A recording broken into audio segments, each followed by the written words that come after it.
నమస్కారం ఘంటారావానికి స్వాగతం. ముందుగా ప్రధాన అంశాలు.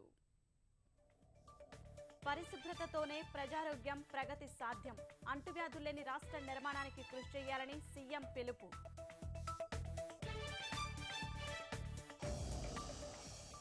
తిరుపతిలో కేంద్ర మంత్రి వెంకయ్యకు ఘన స్వాగతం. విమానాశ్రయం నుంచి భారీ ర్యాలీ.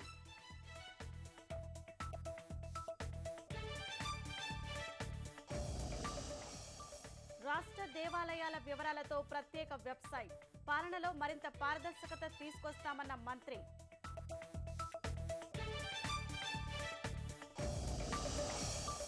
కావేరీ జలాలపై సుప్రీం తీర్పునకు వ్యతిరేకంగా దేవేగౌడ నిరసన.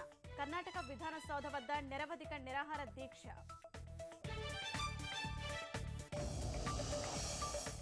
భారత్ పాక్తో శాంతి చర్చలకు సిద్ధం. సమస్యల పరిష్కారానికి మధ్యవర్తిత్వం చేస్తామన్న ఐరాస.